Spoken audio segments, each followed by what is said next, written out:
Terkait surat edaran yang dikeluarkan oleh Kementerian Hukum dan HAM untuk pencegahan penyebaran COVID-19 ke dalam lapas, LPKA, dan rutan, serta mencermati keputusan Presiden nomor 7 tahun 2020 tentang gugus tugas percepatan penanganan virus corona, pihaknya melakukan penundaan penitipan tahanan baru, penundaan pelimpahan berkas perkara baru, serta penundaan persidangan di pengadilan sampai dengan akhir bulan Maret 2020.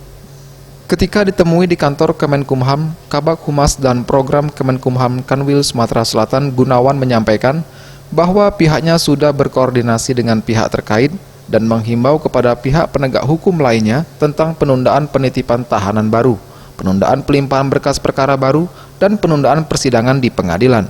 Sementara itu, terkait penundaan sidang di pengadilan, pihaknya pun belum bisa menentukan batas waktu penundaan, melihat situasi dan kondisi yang terjadi terlebih dahulu.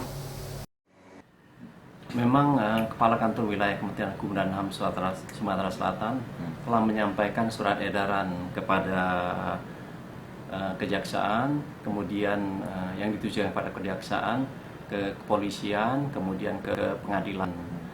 Yang inti dari surat tersebut bahwa pihak Kantor Wilayah Kementerian Hukum dan HAM Sumatera Selatan menghimbau kepada pihak penegak hukum yang lainnya tadi agar salah satunya tadi penundaan penitipan tahanan baru, kemudian penundaan pelimpahan perkara baru, dan penundaan persidangan di pengadilan. Sidang ini sampai kapan, Pak? Kalau penundaan sidang ini sampai kapan?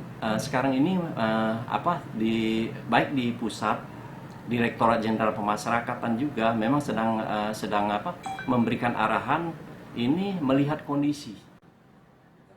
WLIAF, Sriwijaya TV.